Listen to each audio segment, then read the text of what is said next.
ಎಲ್ಲರಿಗೂ ನಮಸ್ಕಾರಗಳು. ಮೊದಲಿಗೆ ನೀವೆಲ್ಲರೂ ಕೂಡ ಅದ್ಭುತವಾಗಿ ಅಧ್ಯಯನವನ್ನು ಮಾಡ್ತಾ ಇದ್ದೀರಾ ಅಂತ ಹೇಳಿ ನಾನು ಭಾವಿಸ್ತೀನಿ. ಕಳೆದ ತರಗತಿಯಲ್ಲಿ ನಾವು ಕರ್ನಾಟಕ ಇತಿಹಾಸದಲ್ಲಿ ಬಾದಾಮಿ ಚಾಲುಕ್ಯರ ಪ್ರಮುಖ ಅರಸರ ಕುರಿತು ಸಂಪೂರ್ಣವಾದಂತಹ ಮಾಹಿತಿಯನ್ನು ಅಧ್ಯಯನವನ್ನು ಮಾಡಿರ್ತೀವಿ. ಇವತ್ತಿನ ತರಗತಿಯಲ್ಲಿ ನಾವು ಬಾದಾಮಿ ಚಾಲುಕ್ಯರ ವಾಸ್ತುಶಿಲ್ಪ ಆಗಿರ್ಬೋದು, ಇವರ ಆಡಳಿತ ಆಗಿರ್ಬೋದು, ಇವುಗಳ ಬಗ್ಗೆ ನಾವು ಅಧ್ಯಯನವನ್ನು ಮಾಡ್ತಾ ಹೋಗೋಣ. ಇನ್ನೂ ಯಾರು ನಮ್ಮ ಚಾನಲ್ಗೆ ಸಬ್ಸ್ಕ್ರೈಬ್ ಆಗಿಲ್ಲ, ಸಬ್ಸ್ಕ್ರೈಬ್ ಮಾಡ್ಕೊಳ್ಳಿ. ಹಾಗೆ ತರಗತಿಗಳ ಕುರಿತಾದಂತಹ ನಿಮ್ಮ ಅಭಿಪ್ರಾಯವನ್ನು ಕಾಮೆಂಟ್ ಮೂಲಕ ತಿಳಿಸಿ. ಓಕೆ, ಇವತ್ತಿನ ತರಗತಿಯನ್ನು ಆರಂಭವನ್ನು ಮಾಡೋಣ. ಮೊದಲಿಗೆ ಬಾದಾಮಿ ಚಾಲುಕ್ಯರ ಆಡಳಿತ ವ್ಯವಸ್ಥೆಯ ಬಗ್ಗೆ ನಾವು ಅಧ್ಯಯನವನ್ನು ಮಾಡ್ತಾ ಹೋಗೋಣ. ಇವರ ಆಡಳಿತ ವ್ಯವಸ್ಥೆ ಅನ್ನುವಂಥದ್ದು ಧರ್ಮಶಾಸ್ತ್ರ ಮತ್ತು ಮನುಸ್ಮೃತಿಯ ತತ್ವಗಳ ಆಧಾರದ ಮೇಲೆ ಆಡಳಿತ ವ್ಯವಸ್ಥೆ ಅನ್ನುವಂಥದ್ದು ನಡೀತಿರುತ್ತೆ ಅನ್ನುವಂಥ ಮಾಹಿತಿಯನ್ನು ನಾವು ನೋಡ್ಬೋದಾಗಿರುತ್ತೆ. ಇನ್ನು ರಾಜ್ಯ ಮತ್ತು ಕೇಂದ್ರ ಆಡಳಿತ ಅಂತ ಹೇಳಿ ಬಂದಾಗ ಪಟ್ಟದಕಲ್ಲು ರಾಜರ ಪಟ್ಟಾಭಿಷೇಕವನ್ನು ಆಚರಣೆಯನ್ನು ಮಾಡಲಿಕ್ಕೆ, ಮಹೋತ್ಸವವನ್ನು ಮಾಡಲಿಕ್ಕೆ ಮೀಸಲಾದಂತಹ ನಗರ ಅಂತ ಹೇಳಿ ನೋಡ್ಬೋದು. ಪಟ್ಟದಕಲ್ಲನ್ನು ನಾವು ಪಟ್ಟಬಂಧ ಅಂತಲೂ ಕೂಡ ಕರೆಯಲಾಗ್ತದೆ ಇರುತ್ತೆ ಅನ್ನುವಂಥ ಮಾಹಿತಿಯನ್ನು ಕೂಡ ನಾವು ನೋಡ್ಬೋದಾಗಿರುತ್ತೆ. ಇನ್ನು ಮಂತ್ರಿಮಂಡಲ ಅಂತ ಹೇಳಿ ಬಂದಾಗ ರಾಜನಿಗೆ ಸಲಹೆಯನ್ನು ನೀಡಲು ಮಂತ್ರಿಮಂಡಲವು ಕೂಡ ಅಸ್ತಿತ್ವದಲ್ಲಿರುತ್ತೆ. ನಂತರ ಮಹಾಸಂಧಿ ವಿಗ್ರಹಕ ಅಂತ ಹೇಳಿ ಬಂದಾಗ ಇವರನ್ನು ನಾವು ವಿದೇಶಾಂಗ ಮಂತ್ರಿಗಳು ಅಂತ ಹೇಳಿ ಕರಿಬಹುದಾಗಿರುತ್ತೆ.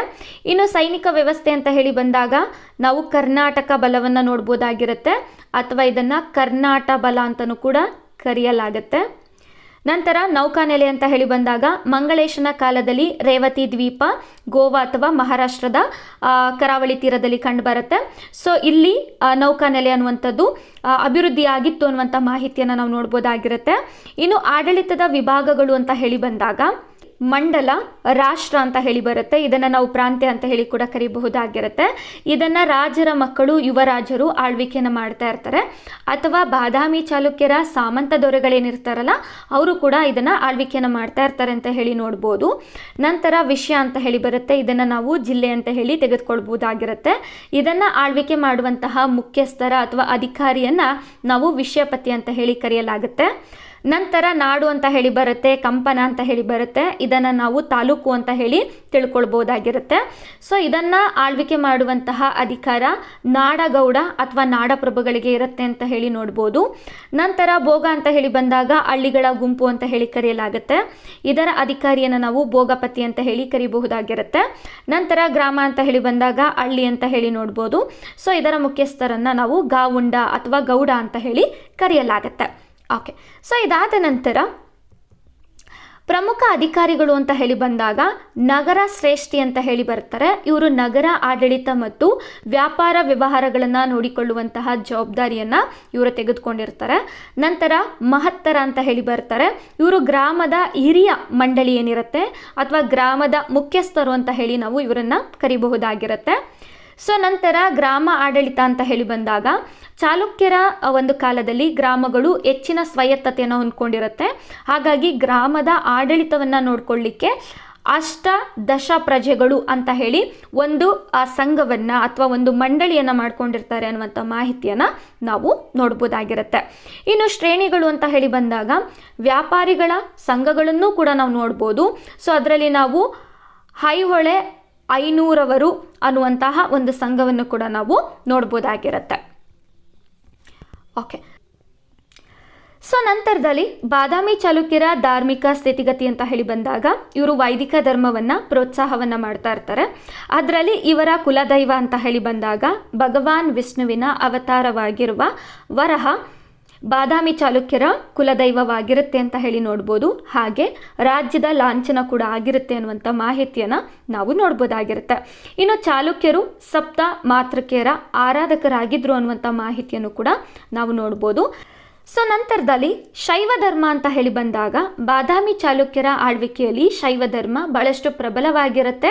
ಹಾಗೆ ಹಲವಾರು ಪಂಗಡಗಳು ಇಲ್ಲಿ ಉದ್ಭವವಾಗುತ್ತೆ ಅಂತ ಹೇಳಿ ನಾವು ನೋಡ್ಬೋದಾಗಿರುತ್ತೆ.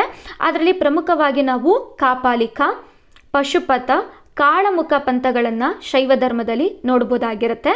ಇನ್ನು ಪಶುಪತ ಪಂಥ ಅಂತ ಹೇಳಿ ಬಂದಾಗ ಇದರ ಸ್ಥಾಪಕರು ಲಕುಲಿಶರವರು ಆಗಿರ್ತಾರೆ. ಇವರ ಪ್ರತಿಮೆಗಳನ್ನು ಅಥವಾ ಚಿತ್ರಣಗಳನ್ನು ನಾವು ಐಹೊಳೆ ಮತ್ತು ಬಾದಾಮಿಯ ಶಿಲ್ಪಗಳಲ್ಲಿ ನೋಡ್ಬೋದಾಗಿರುತ್ತೆ.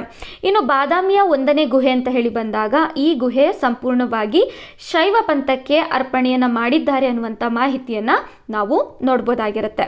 ಸೊ ನಂತರ ಜೈನ ಧರ್ಮ ಮತ್ತು ಬೌದ್ಧ ಧರ್ಮ ಅಂತ ಹೇಳಿ ಬಂದಾಗ ಚಾಲುಕ್ಯ ವಂಶದವರು ಜೈನ ಧರ್ಮಕ್ಕೆ ಅಪಾರವಾದಂತಹ ಬೆಂಬಲವನ್ನು ನೀಡಿರ್ತಾರೆ.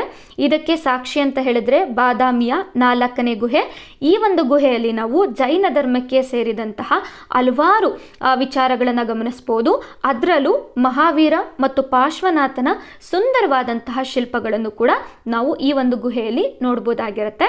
ಇನ್ನು ಇಮ್ಮಡಿ ಪುಲಕೇಶಿಯ ಆಸ್ಥಾನ ಕವಿಗಳಾಗಿದ್ದಂತಹ ರವಿಕೀರ್ತಿ ಇವರು ಕೂಡ ಜೈನ ಧರ್ಮದವರು ಆಗಿರ್ತಾರೆ. ಇವರು ಮೇಗುತಿ ಜೈನ ದೇವಾಲಯವನ್ನ ನಿರ್ಮಾಣವನ್ನ ಮಾಡಿದ್ದಾರೆ ಅಂತ ಹೇಳಿ ನಾವು ನೋಡ್ಬೋದಾಗಿರುತ್ತೆ. ಹಾಗೆ ಇದೇ ಮೇಗುತಿ ಜೈನ ದೇವಾಲಯದ ಮೇಲೆ ನಾವು ಐಹೊಳೆ ಶಾಸನವನ್ನು ಕೂಡ ನೋಡ್ಬೋದಾಗಿರುತ್ತೆ. ಓಕೆ, ಸೊ ನಂತರದಲ್ಲಿ ಬೌದ್ಧ ಧರ್ಮ ಅಂತ ಹೇಳಿ ಬಂದಾಗ ಬಾದಾಮಿಯಲ್ಲಿ ನಾವು ಒಂದು ಬೌದ್ಧ ಗುಹಾಲಯವನ್ನು ಕೂಡ ನೋಡ್ಬೋದಾಗಿರುತ್ತೆ. ಹಾಗಾಗಿ ಚಾಲುಕ್ಯರ ಆಳ್ವಿಕೆಯ ಸಮಯದಲ್ಲಿ ಬೌದ್ಧ ಧರ್ಮವು ಕೂಡ ಅಸ್ತಿತ್ವದಲ್ಲಿತ್ತು ಅನ್ನುವಂಥ ಮಾಹಿತಿಯನ್ನು ನಾವು ನೋಡ್ಬೋದಾಗಿರುತ್ತೆ. ಇನ್ನು ನಮ್ಮೆಲ್ರಿಗೂ ಕೂಡ ಗೊತ್ತಿರುವ ಹಾಗೆ ನರ್ಮದಾ ನದಿ ಕದನದಲ್ಲಿ ಚೀನಾ ದೇಶದಿಂದ ಹುಯೆನ್ಸಾಂಗ್ ರವರು ನಮ್ಮ ಭಾರತಕ್ಕೆ ಬಂದಿರ್ತಾರೆ. ಈ ಒಂದು ಕದನವನ್ನು ಅವರು ನೋಡಿರ್ತಾರೆ ಹಾಗೂ ಸಿಯುಕಿ ಅನ್ನುವಂತಹ ಪುಸ್ತಕವನ್ನು ಕೂಡ ಬರೆದಿದ್ದಾರೆ.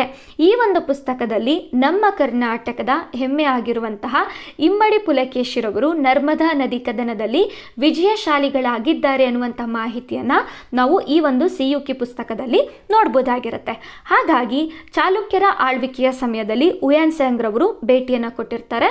ಹಾಗಾಗಿ ಇವರ ಜೊತೆಗೆ ಸಾವಿರಾರು ಬೌದ್ಧ ಭಿಕ್ಷುಗಳು ಕೂಡ ಇವರು ಇಲ್ಲಿ ನೆಲೆಸಿದ್ರು ಅನ್ನುವಂಥ ಮಾಹಿತಿಯನ್ನು ನಾವು ನೋಡ್ಬೋದಾಗಿರುತ್ತೆ. ಸೊ ನಂತರ ಅಜಂತ ಅಂತ ಹೇಳಿ ಬಂದಾಗ ಬೌದ್ಧ ಕಲೆಗೆ, ಬಾದಾಮಿಯಲ್ಲಿ ಶೈವ ಮತ್ತು ವೈಷ್ಣವ ಕಲೆಗೆ ಹಾಗೂ ಐಹೊಳೆಯಲ್ಲಿ ಜೈನ ಕಲೆಗೆ ಚಾಲುಕ್ಯರು ಪ್ರೋತ್ಸಾಹವನ್ನು ಕೊಟ್ಟಿದ್ರು ಅನ್ನುವಂಥ ಮಾಹಿತಿಯನ್ನು ನಾವು ನೋಡ್ಬೋದಾಗಿರುತ್ತೆ. ಸೊ ನಂತರದಲ್ಲಿ ಬಾದಾಮಿ ಚಾಲುಕ್ಯರ ಸಾಮಾಜಿಕ ಸ್ಥಿತಿಯನ್ನು ನಾವು ನೋಡೋದಾದರೆ ಅದರಲ್ಲೂ ಸಮಾಜ ಮತ್ತು ಮಹಿಳೆ ಅಂತ ಹೇಳಿ ಬಂದಾಗ ವರ್ಣ ಪದ್ಧತಿ ಅನ್ನುವಂಥದ್ದು ಅಸ್ತಿತ್ವದಲ್ಲಿತ್ತು ಅನ್ನುವಂಥ ಮಾಹಿತಿಯನ್ನು ನೋಡ್ಬೋದು. ಹಾಗೆ ಸತಿ ಪದ್ಧತಿ ಅಸ್ತಿತ್ವದಲ್ಲಿ ಇರಲಿಲ್ಲ ಅನ್ನುವಂಥ ಮಾಹಿತಿಯನ್ನು ಕೂಡ ನಾವು ನೋಡ್ಬೋದಾಗಿರುತ್ತೆ.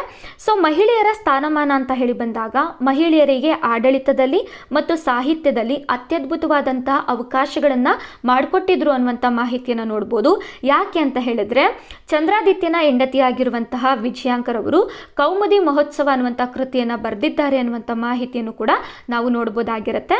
ನಂತರ ಕುಂಕುಮ ಮಹಾದೇವಿ ಅಂತ ಹೇಳಿ ಬರ್ತಾರೆ.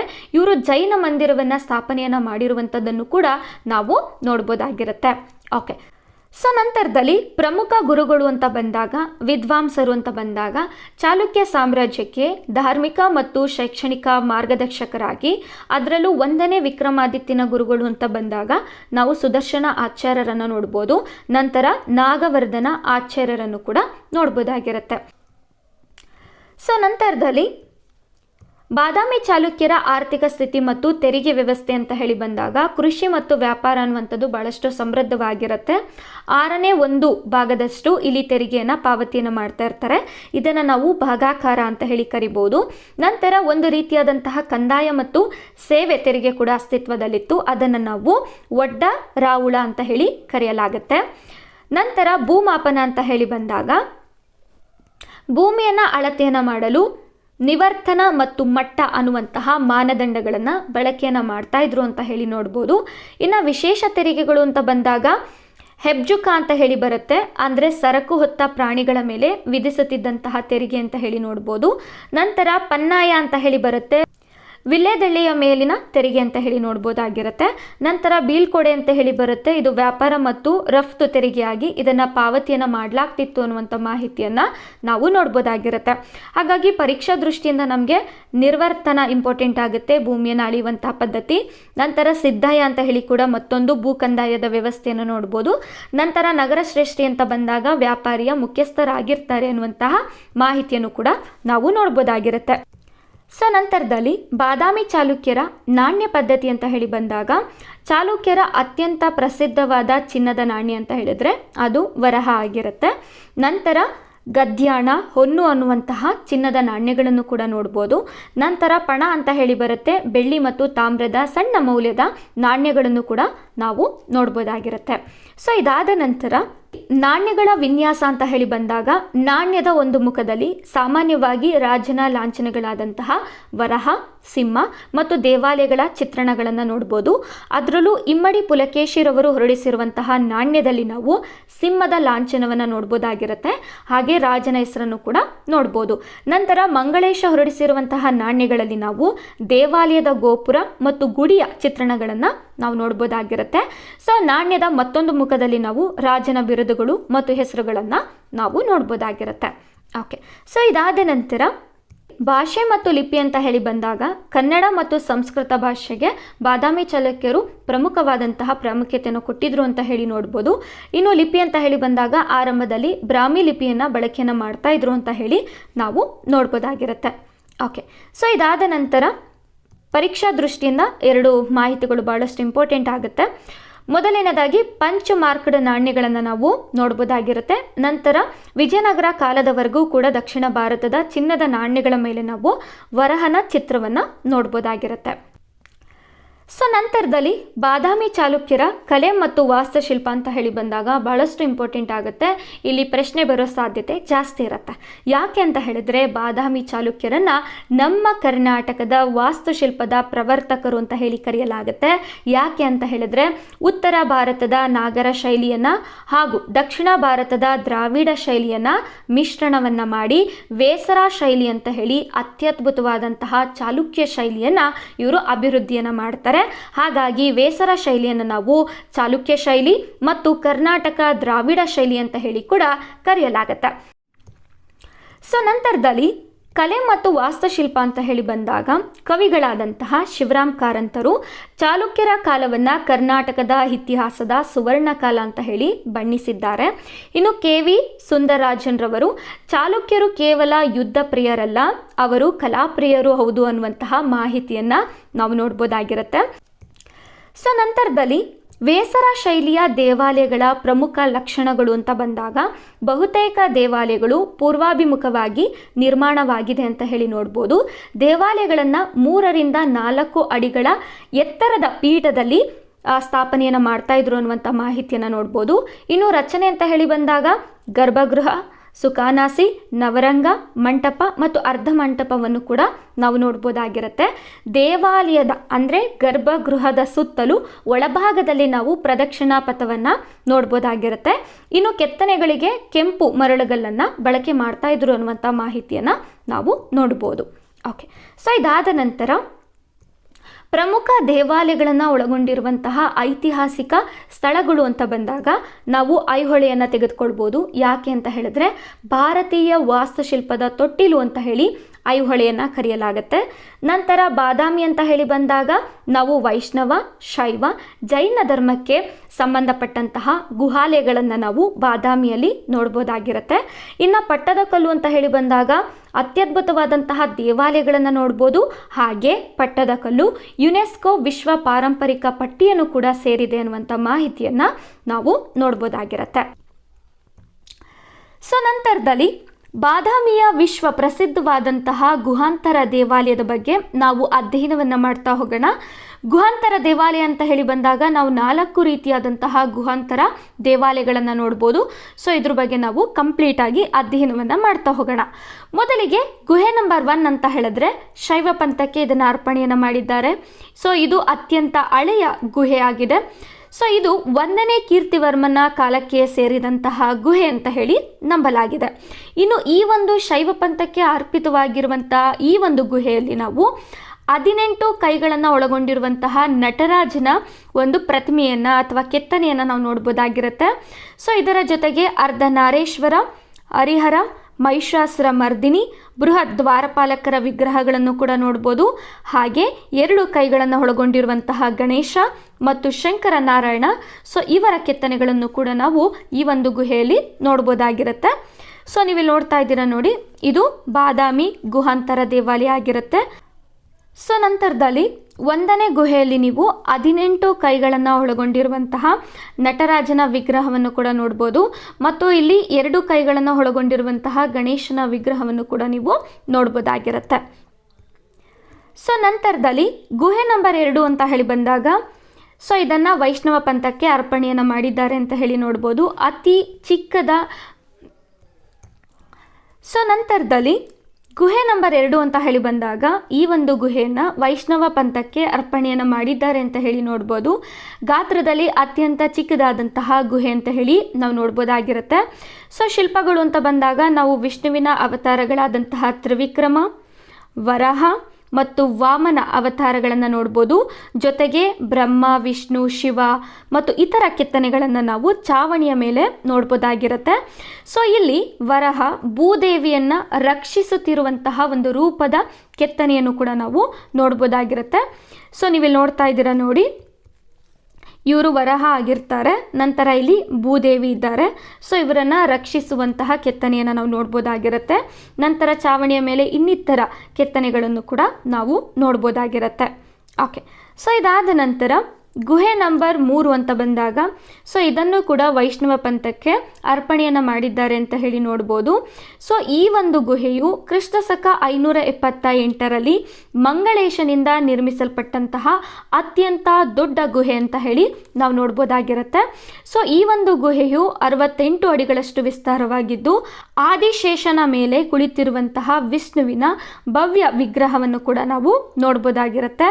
ನಂತರ ಹರಿಹರ, ನರಸಿಂಹ, ಗರುಡ ವಾಹನದ ಕೆತ್ತನೆಗಳನ್ನು, ವಿಷ್ಣುವಿನ ಎದುರಿಗೆ ಲಕ್ಷ್ಮೀದೇವಿ ಮತ್ತು ಚಾಮರಧಾರಿಗಳ ಚಿತ್ರಣಗಳನ್ನು ಕೂಡ ನಾವು ನೋಡ್ಬೋದಾಗಿರುತ್ತೆ.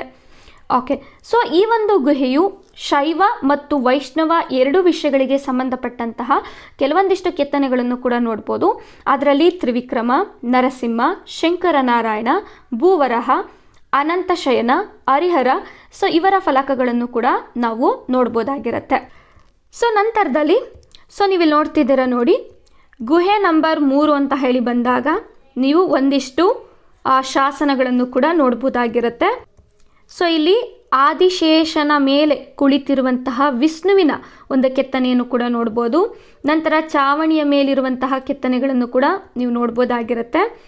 ಸೊ ನಂತರದಲ್ಲಿ ಸೊ ನೀವಿಲ್ಲಿ ನೋಡ್ತಾ ಇದ್ದೀರ ನೋಡಿ, ಇದು ಕೂಡ ವಿಷ್ಣುವಿನ ಅವತಾರ ಆಗಿರುತ್ತೆ. ಸೊ ನೀವಿಲ್ಲಿ ನೋಡ್ತಾ ಇದ್ದೀರ ನೋಡಿ, ಸೊ ಇವರನ್ನು ವಿಷ್ಣು ಅಂತ ಹೇಳಿ ತಿಳಿಸಲಾಗುತ್ತೆ. ಸೊ ನೀವಿಲ್ಲಿ ನೋಡ್ತಿರುವಂಥದ್ದು ವಿಷ್ಣುವಿನ ಚಕ್ರ ಆಗಿರುತ್ತೆ. ನಂತರ ಅವರ ಜ್ಯುವೆಲ್ರೀಸ್ ಆಗಿರ್ಬೋದು. ನಂತರ ಇಲ್ಲಿ ಪೆಪಲ್ ಟ್ರೀಯನ್ನು ಕೂಡ ನಾವು ನೋಡ್ಬೋದಾಗಿರುತ್ತೆ. ಸೊ ಇದಿಷ್ಟು ಕೂಡ ಬಹಳಷ್ಟು ಇಂಪಾರ್ಟೆಂಟ್ ಆಗುತ್ತೆ. ಸೊ ನಂತರದಲ್ಲಿ ಬಾದಾಮಿ ಗುಹೆ ನಂಬರ್ 4 ಅಂತ ಹೇಳಿ ಬಂದಾಗ ಈ ಒಂದು ಗುಹೆಯನ್ನು ಜೈನ ಪಂಥಕ್ಕೆ ಅರ್ಪಣೆಯನ್ನು ಮಾಡಿದ್ದಾರೆ ಅಂತ ಹೇಳಿ ನೋಡ್ಬೋದು. ಬಾದಾಮಿ ಬೆಟ್ಟಗಳಲ್ಲಿ ಕೊನೆಯ ಮತ್ತು ಅತ್ಯಂತ ಎತ್ತರದಲ್ಲಿರುವಂತಹ ಗುಹೆ ಅಂತ ಹೇಳಿ ನಾವು ನೋಡ್ಬೋದಾಗಿರುತ್ತೆ. ಸೊ ಇದು ಜೈನ ಪಂಥಕ್ಕೆ ಅರ್ಪಿತವಾಗಿದ್ದು ಇದನ್ನು ಮೇಣ ಬಸದಿ ಅಂತ ಕೂಡ ಕರೆಯಲಾಗುತ್ತೆ. ಸೊ ಈ ಒಂದು ಗುಹೆಯಲ್ಲಿ ನಾವು ಜೈನ ತೀರ್ಥಂಕರಾದಂತಹ ಮಹಾವೀರ, ನಂತರ ಪಾರ್ಶ್ವನಾಥನ ಭವ್ಯ ವಿಗ್ರಹಗಳನ್ನು ನಾವು ನೋಡ್ಬೋದಾಗಿರುತ್ತೆ. ಸೊ ಇಲ್ಲಿ ಮಹಾವೀರ ಅಂತ ಹೇಳಿ ಬಂದಾಗ ಸಿಂಹಾಸನ ರೂಢ ರೂಪದಲ್ಲಿ ನೋಡ್ಬೋದು. ಪಾರ್ಶ್ವನಾಥ ಅಂತ ಹೇಳಿ ಬಂದಾಗ ತಲೆಯ ಮೇಲೆ ಸರ್ಪದ ನೆರಳಿರುವಂತಹ ರೂಪವನ್ನು ನಾವು ನೋಡ್ಬೋದಾಗಿರುತ್ತೆ. ಜೊತೆಗೆ ಬಾಹುಬಲಿಯ ಶಿಲ್ಪವನ್ನು ಕೂಡ ನಾವು ಈ ಒಂದು ಗುಹೆಯಲ್ಲಿ ನೋಡ್ಬೋದಾಗಿರುತ್ತೆ. ಸೊ ನೀವು ಇಲ್ಲಿ ನೋಡ್ತಿರುವಂಥದ್ದು ಗುಹೆ ನಂಬರ್ 4ರಲ್ಲಿರುವಂತಹ ಬಾಹುಬಲಿಯ ಒಂದು ಕೆತ್ತನೆ ಆಗಿರುತ್ತೆ. ಓಕೆ, ಸೊ ಇದಾದ ನಂತರ ಗುಹೆ ನಂಬರ್ 1 ಅಂತ ಬಂದಾಗ ಶೈವ ಪಂಥಕ್ಕೆ ಅರ್ಪಣೆಯನ್ನು ಮಾಡಿದ್ದಾರೆ. ಗುಹೆ ನಂಬರ್ 2 ಮತ್ತು 3 ಅಂತ ಬಂದಾಗ ವೈಷ್ಣವ ಪಂಥಕ್ಕೆ ಅರ್ಪಣೆಯನ್ನು ಮಾಡಿದ್ದಾರೆ. ಗುಹೆ ನಂಬರ್ 4 ಅಂತ ಬಂದಾಗ ಜೈನ ಧರ್ಮಕ್ಕೆ ಅರ್ಪಣೆಯನ್ನು ಮಾಡಿದ್ದಾರೆ. ಓಕೆ, ಸೊ ಇದಾದ ನಂತರ ಪಟ್ಟದಕಲ್ಲು ಅಂತ ಹೇಳಿ ಬಂದಾಗ 1987ರಲ್ಲಿ ಯುನೆಸ್ಕೋ ವಿಶ್ವ ಪಾರಂಪರ್ಯ ತಾಣಕ್ಕೆ ಸೇರಿದಂತಹ ಪ್ರದೇಶ ಅಂತ ಹೇಳಿ ನೋಡ್ಬೋದು. ಸೊ ಇದು ಮಲಪ್ರಭಾ ನದಿಯ ದಡದಲ್ಲಿದೆ ಮತ್ತು ಚಾಲುಕ್ಯರ ಸಾಂಸ್ಕೃತಿಕ ರಾಜಧಾನಿ ಅಂತ ಹೇಳಿ ನಾವು ನೋಡ್ಬೋದಾಗಿರುತ್ತೆ. ಇನ್ನು ಪ್ರಮುಖ ದೇವಾಲಯಗಳು ಅಂತ ಬಂದಾಗ ಮೊದಲಿಗೆ ವಿರೂಪಾಕ್ಷ ದೇವಾಲಯವನ್ನು ನೋಡ್ಬೋದು. ಸೊ ಇದನ್ನು ನಾವು ಲೋಕೇಶ್ವರ ದೇವಾಲಯ ಅಂತ ಹೇಳಿ ಕರೆಯಲಾಗುತ್ತೆ. ಅತ್ಯದ್ಭುತವಾದಂತಹ ದೇವಾಲಯ ಅಂತ ಹೇಳಿ ಕರೀಬಹುದು. ಸೊ ಈ ಒಂದು ದೇವಾಲಯವನ್ನು 2ನೇ ವಿಕ್ರಮಾದಿತ್ಯನು ಪಲ್ಲವರ ಮೇಲೆ ಸಾಧಿಸಿದಂತಹ ವಿಜಯದ ಸ್ಮರಣಾರ್ಥವಾಗಿ 2ನೇ ವಿಕ್ರಮಾದಿತ್ಯನ ಪತ್ನಿಯಾಗಿರುವಂತಹ ಲೋಕಮಹಾದೇವಿ ಈ ಒಂದು ದೇವಾಲಯವನ್ನು ನಿರ್ಮಾಣವನ್ನು ಮಾಡಿದ್ದಾರೆ ಅಂತ ಹೇಳಿ ನೋಡ್ಬೋದಾಗಿರುತ್ತೆ. ಮತ್ತು ಈ ಒಂದು ದೇವಾಲಯ ದ್ರಾವಿಡ ಶೈಲಿಯಲ್ಲಿ ಕಂಡುಬರುತ್ತೆ ಅನ್ನುವಂಥ ಮಾಹಿತಿಯನ್ನು ಕೂಡ ನಾವು ನೋಡ್ಬೋದು. ಸೊ ಹಾಗಾಗಿ ಪರ್ಸಿ ಬ್ರೌನ್ ರವರು ಈ ದೇವಾಲಯದ ಅದ್ವಿತೀಯ ಸೌಂದರ್ಯವನ್ನು ನೋಡಿ ಮೆಚ್ಚುಗೆಯನ್ನು ಕೊಟ್ಟಿದ್ದಾರೆ ಅನ್ನುವಂಥ ಮಾಹಿತಿಯನ್ನು ಕೂಡ ನಾವು ನೋಡ್ಬೋದಾಗಿರುತ್ತೆ. ಇನ್ನು ಹಂಪಿಯಲ್ಲಿರುವಂತಹ ವಿರೂಪಾಕ್ಷ ದೇವಾಲಯ ಮತ್ತು ಎಲ್ಲೋರದಲ್ಲಿರುವಂತಹ ಕೈಲಾಸನಾಥ ದೇವಾಲಯ ದ್ರಾವಿಡ ಶೈಲಿ ಅಂದರೆ ವಿರೂಪಾಕ್ಷ ದೇವಾಲಯದ ರೀತಿಯಲ್ಲೇ ಇದನ್ನು ನಿರ್ಮಾಣವನ್ನು ಮಾಡಲಾಗಿದೆ ಅಂತ ಹೇಳಿ ನಾವು ನೋಡ್ಬೋದಾಗಿರುತ್ತೆ. ಓಕೆ, ಸೊ ನೀವಿಲ್ಲಿ ನೋಡ್ತಾ ಇದ್ದೀರಾ ನೋಡಿ, ಇದನ್ನು ನಾವು ಪಟ್ಟದ ಕಲ್ಲಿನಲ್ಲಿರುವಂತಹ ವಿರೂಪಾಕ್ಷ ದೇವಾಲಯ ಅಂತ ಹೇಳಿ ಕರೆಯಲಾಗುತ್ತೆ. ಸೊ ಹಂಪಿಯಲ್ಲೂ ಕೂಡ ನಾವು ವಿರೂಪಾಕ್ಷ ದೇವಾಲಯವನ್ನು ನೋಡ್ಬೋದು, ಪಟ್ಟದ ಕಲ್ಲಿನಲ್ಲೂ ಕೂಡ ನಾವು ವಿರೂಪಾಕ್ಷ ದೇವಾಲಯವನ್ನು ನೋಡ್ಬೋದು. ಸೊ ಪಟ್ಟದ ಕಲ್ಲಿನ ವಿರೂಪಾಕ್ಷ ದೇವಾಲಯಕ್ಕೆ ಲೋಕೇಶ್ವರ ದೇವಾಲಯ ಅಂತಲೂ ಕೂಡ ಕರೆಯಲಾಗುತ್ತೆ. ಸೊ ನಂತರದಲ್ಲಿ ಮಲ್ಲಿಕಾರ್ಜುನ ದೇವಾಲಯ ಅಂತ ಹೇಳಿ ಬರುತ್ತೆ. ಈ ಒಂದು ದೇವಾಲಯವನ್ನು ನಾವು ತ್ರೈಲೋಕೇಶ್ವರ ದೇವಾಲಯ ಅಂತ ಹೇಳಿ ಕರೆಯಲಾಗುತ್ತೆ. ಸೊ ಇದು ಕೂಡ ಪಟ್ಟದ ಕಲ್ಲಿನಲ್ಲಿ ಕಂಡುಬರುತ್ತೆ.